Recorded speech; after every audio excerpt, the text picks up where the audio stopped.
Iqra basmalah. Bismillahirrahmanirrahim. Oke, semoga dengan pembacaan doa tadi pembelajaran kita pada latihan hari ini dapat berjalan dengan lancar. Hendaknya amin ya rabbal alamin. Amin. Oke, selanjutnya Ibu akan mengambil absen. Baidah Hadir, Bu. Sakinah hadir Bu. Fatia Hadir, Bu. Salma Hadir, Bu. dan Yosi. Hadir, Bu. Oke, hadir semua ya Nanda. Hadir, Bu. Baik. Sebelum kita memasuki pembelajaran hari ini, Ibu ingin menanya kepada Anda semua, apakah masih ingat materi kita minggu kemarin? Ahad dan Celah, Bu. Ya, benar sekali. Apa itu terbagi menjadi dua? Apa aja? Ahad dan Celah dan Ahad dan Celah. Ya, benar sekali. Gimana pengertiannya, Bu? Oke, Anda.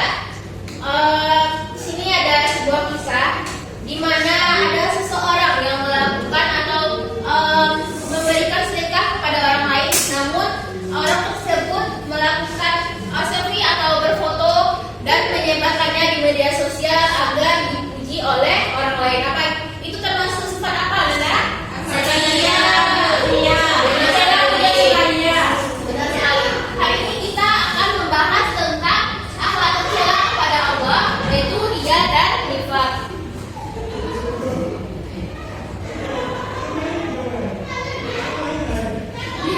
Baik, tujuan pembelajaran hari ini, setelah mengikuti pembelajaran hari ini, Ibu harap anak-anak Ibu dapat menjelaskan apa definisi, dalil, macam-macam, dampak, contoh, ada upaya dari untuk menghindari perbuatan riya dan nifaq ini. Oke, di sini ada sebuah gambar. Gambar apa, Nanda? Orang sholat, Bu. Tapi di fotonya, Bu. Benar sekali. Itu termasuk sifat apa, Nanda? Iya, Bu. Benar sekali. Itu tidak boleh kita lakukan.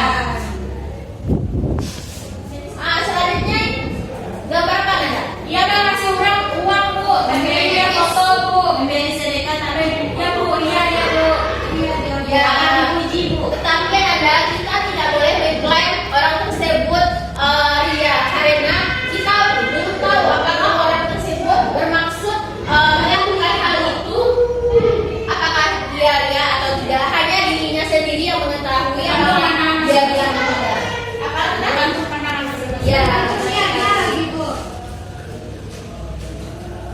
Selanjutnya gambar ini, apakah Anda tahu apa gambar ini? Bermuka dua, Bu. Benar sekali, Sakinah. Ini adalah sifat dari Bunda Nasi. nama lainnya. Nifaq. Benar sekali, Baida. Contohnya, jika ada teman Ananda, dia baik di depan Ananda, tetapi di belakang Ananda dia membicarakan hal-hal buruk. Ya, Bu. Itu termasuk dari sifat Nifaq. nifaq tersebut. Baik, poin pertama Ibu akan menjelaskan pengertian dari dia.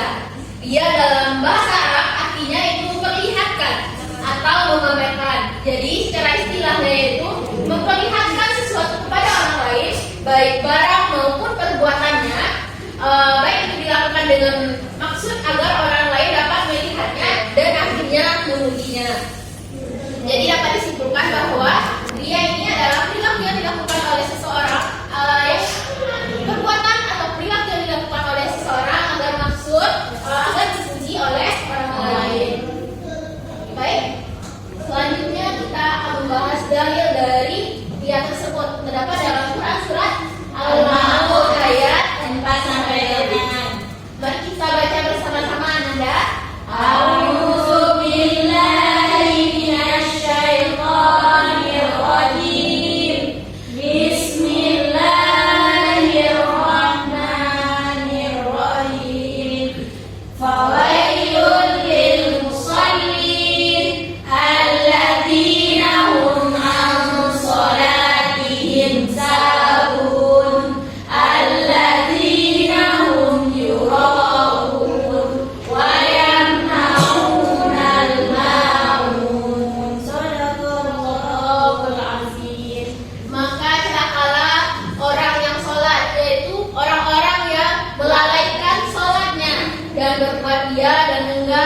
memberikan bantuan. Di sini ada kata yang berbuat ria. Itu termasuk akhlak tercela.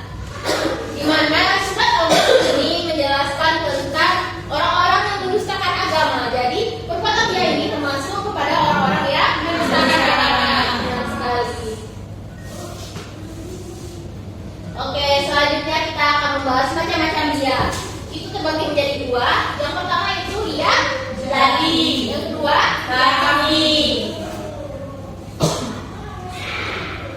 Oke, ria jadi itu yaitu ibadah atau kebaikan yang sengaja dilakukan oleh seseorang kepada orang lain di depan orang lain dengan tujuan untuk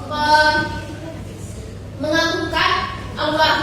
Tidak mengagungkan Allah, tetapi dia untuk menerima pujian dari orang lain, untuk kebanggaan atau tujuan lainnya, yaitu tidak untuk mendapat pahala dari Allah, tetapi hanya untuk pujian dari orang lain saja. Yang kedua yaitu ria kafi,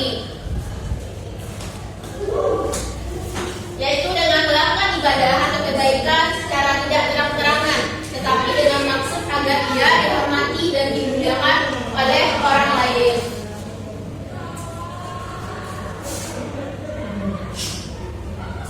Selanjutnya kita akan masuk kepada contoh dari perilaku ria ini. Ada yang bisa membantu untuk membacakannya? Ya, kita silakan. Yang pertama, seseorang menyumbang masjid di hadapan banyak orang dengan maksud agar banyak menilai dirinya sebagai orang yang ahli jariah, Bu. Ya. Lanjut yang kedua, seorang siswa senang melaksanakan sholat duha atau zuhur dengan harapan supaya dapat nilai dari gurunya, Bu. Benar sekali, ini semua termasuk kepada perbuatan ria. Jadi kita harus menghindari sifat ria ini. Ya, Bu. Kita kalau melakukan sholat atau ibadah itu tidak mengharapkan pujian dari orang lain, tapi kita hanya ridho Allah. Ya, benar sekali. Baik, selanjutnya poin kita yaitu nifak. Nifak itu berasal dari kata nafak, yaitu lubang tempat bersembunyi. Nifak juga berarti bermuka dua, pura-pura pada agamanya. Menurut istilah, nifak itu sikap yang tidak benar, tidak sesuai antara ucapan dengan perbuatannya. Jadi nifak ini tidak sesuai dengan perkataan, perbuatan, dan tingkah lakunya, atau disebut dengan orang munafik. Adapun dalil tentang nifak ini terdapat dalam Quran surat Al-Baqarah ayat 14. Mari kita baca bersama-sama, Nanda. A'udzu billahi minasyaitonir rajim. Bismillahirrahmanirrahim. Wa idza laqul ladzina amanu qalu amanna wa idza khalau ila syayatinihim qalu inna ma'akum innama nahnu mustahzi'un. Oke, artinya yaitu, dan apabila mereka berjumpa dengan orang-orang beriman, mereka berkata, kami telah beriman. Tetapi apabila mereka kembali kepada setan-setan atau para pemimpin mereka, mereka berkata, sesungguhnya kami bersama kamu, kami hanya berolok-olok. Ini termasuk dalil tentang akhlak tercela, di mana apabila seseorang itu berjumpa dengan orang beriman, maka dia akan beriman.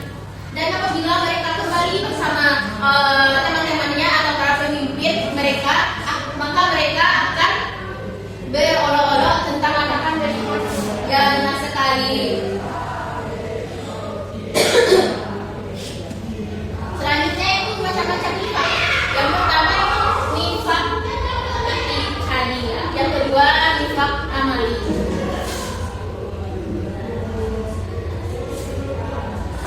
Ada yang bisa membantu ibu untuk membacakannya? Yang sudah musik, persilakan. Nifak itikadi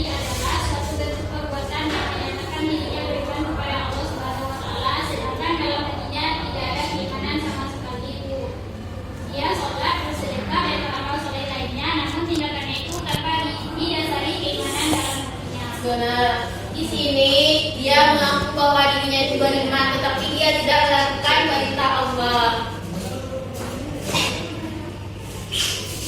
Yang kedua yaitu nifaq amali, yang mana nifaq ini yaitu kemunafikan berupa pengingkaran atas kebenaran dalam bentuk perbuatan. Ini sesuai dengan sabda Rasulullah yang artinya tanda-tanda orang munafik itu ada 3, yaitu apabila berkata selalu dusta, apabila berjanji selalu tidak ditepati, dan apabila dipercaya selalu mengkhianati. Jadi kita tidak boleh meniru sifat nifaq ini, di mana apabila kita berjanji kita harus menepati janji kita.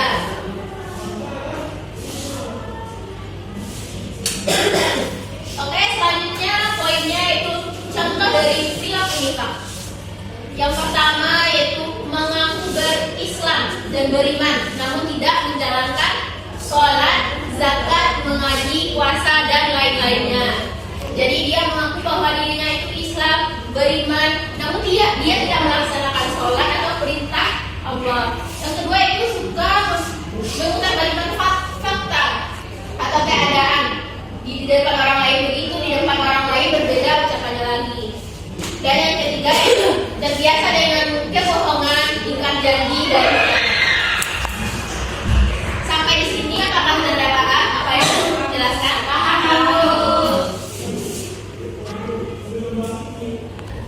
Oke, selanjutnya kita akan masuk kepada tugas. Selanjutnya Ibu akan menugaskan Ananda per kelompok. Di sini Ibu akan membagi 4 kelompok. Yang di depan Ibu kelompok 1, yang sebelah kiri Ibu kelompok 2, yang di belakang kelompok 3, dan di sana kelompok 4. Oke? Ya, Ibu. Di sini kelompok 1 dan 3 ini bertugas membahas dampak negatif dari dia dan nifaq tersebut. Dan kelompok 2 dan 4 bertugas membahas upaya yang dapat dilakukan untuk menghindari sifat dia dan nifaq tersebut. Di sini Ibu sudah menyiapkan lembaran jawabannya per kelompok.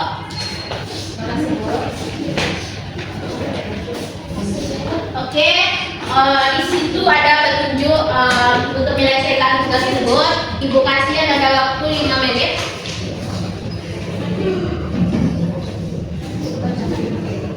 Kak dia bacakan segi-segi. Oke, Anda waktunya sudah habis. Di sini Anda mempresentasikan hasil diskusi kelompok Anda. Yang pertama itu kepada kelompok 1, mohon perwakilan dari kelompok 1 untuk menjelaskan apa yang sudah kalian diskusikan. Terima kasih Bu, saya akan melakukan hasil kelompok kami, yaitu dampak negatif dia. Dapat menghapus pahala amal baik, Bu, dapatkan dosa besar karena dia termasuk perbuatan syirik. Dan pun dampak negatif nifaq bagi diri sendiri, hilangnya kepercayaan diri orang lain, bacaan dari orang lain atau dirinya, tidak disenangi dalam pergaulan sehari-hari. Bagi orang lain, Bu, membuka peluang munculnya fitnah karena ucapan atau perbuatan yang tidak menentu. Terima kasih, Bu. Oke, mari kita beri aplaus untuk penampilan dari kami. Selanjutnya pada kelompok 2, silakan untuk menjelaskan hasil diskusinya tadi.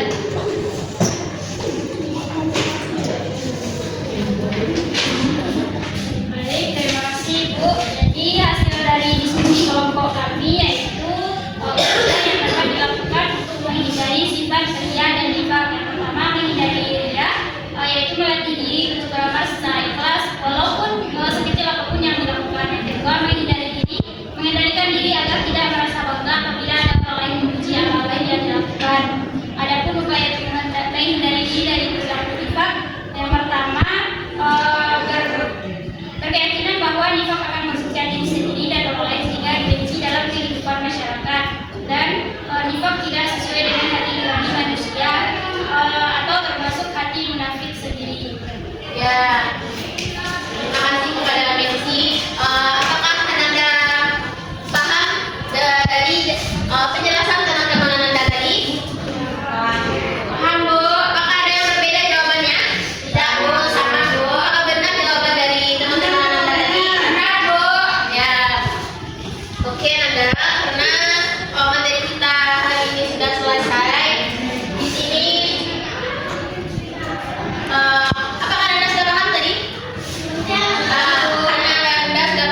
Benar sekali. Dimana sudah dijelaskan tadi dalil dan contohnya.